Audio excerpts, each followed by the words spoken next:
షేక్ సిద్దిక్ నిరుద్యోగ జేఏసీ రాష్ట్ర కన్వీనర్. ఈరోజు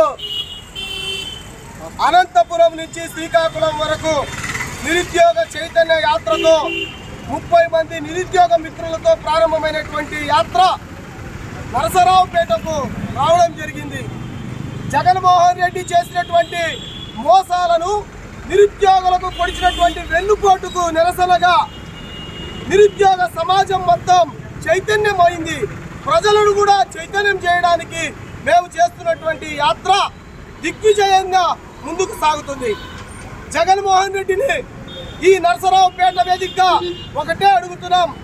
ముఖ్యమంత్రి గారు, మీకు దమ్ము ధైర్యం ఉంటే ఈ రాష్ట్రంలో ఎన్ని పరిశ్రమలు తీసుకొని వచ్చారు, ఎన్ని లక్షల మంది నిరుద్యోగ యువతకు ఉద్యోగాలు ఇచ్చారు, ఎన్నిసార్లు మీరు జాబ్ క్యాలెండర్ ఇచ్చారు, ఎన్ని పోస్టులతో మెగా డిఎస్సీ ఇచ్చారు, ఎన్ని గ్రూప్ 1, గ్రూప్ 2, కానిస్టేబుల్, ఎస్ఐ ఉద్యోగాలు, ఇంజనీరింగ్ ఉద్యోగాలను భర్తీ చేశారు.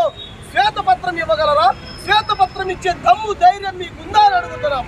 ప్రజల్ని ఓటు అడుగుతున్నారు. మీ ఇంట్లో మంచి జరిగితే ఓటేయండి అంటున్నాడు. 40 లక్షల కుటుంబాలు కన్నీటి పర్యంతమై బిడ్డకు ఉద్యోగాలు రాక నిరుద్యోగ సమస్యతో అల్లాడిపోతా ఉంటే ఏ విధంగా నువ్వు మంచి జరిగితే ఓటేయండి అని ఎలా అడుగుతావని చెప్పేసి మేము ప్రశ్నిస్తున్నాం. అదే విధంగా పరిశ్రమలు తీసుకొని వస్తా 75% స్థానిక యువతకు ఉద్యోగ అవకాశాలు కల్పిస్తానంటున్నావు. నువ్వు పరిశ్రమలు తేకపోవడంతో పాటు గంజాయిని, డ్రగ్స్ను, కొకైన్ లాంటి మారక ద్రవ్యాలను తీసుకొని వచ్చి నువ్వు రాష్ట్ర వ్యాప్తంగా వాటికి కేంద్రంగా మార్చావే కానీ యువతకు ఎక్కడా కూడా ఉద్యోగ అవకాశాలు కల్పించలేదని అడుగుతున్నాం. మేము డైరెక్ట్గా నిన్ను ప్రశ్నిస్తున్నాం. నేను జాబ్ క్యాలెండర్ ఇచ్చాను, నువ్వు ఓటే అని చెప్పి నిరుద్యోగ యువతకు నువ్వు అడిగే దమ్ము లేదు. కాబట్టి నిరుద్యోగులందరినీ చైతన్యం చేయడానికి రాష్ట్ర వ్యాప్తంగా చైతన్య యాత్ర చేస్తున్నాం. ప్రతి ఒక్క నిరుద్యోగ యువతకు, ప్రజలను కూడా మేము ఒకటే అడుగుతున్నాం, ఆలోచించి ఓటు వేయండి. జగన్మోహన్ రెడ్డి మన రాష్ట్రాన్ని, మన యువతను నాశనం చేశాడు. సొంత జిల్లా కడప జిల్లాలో కూడా ఉక్కు పరిశ్రమ తెస్తానని చెప్పి మోసం చేశాడు.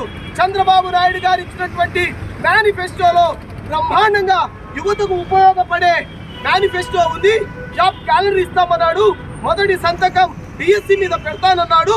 నిరుద్యోగులకు అందరికీ ఉద్యోగాలు ఇచ్చేంత వరకు వృత్తి కూడా ఇస్తామన్నారు. కాబట్టి నిరుద్యోగ సమాజం అందరూ కూడా చంద్రబాబు నాయుడు పక్షాన ఉంటామని కూడా తెలియజేస్తున్నారు.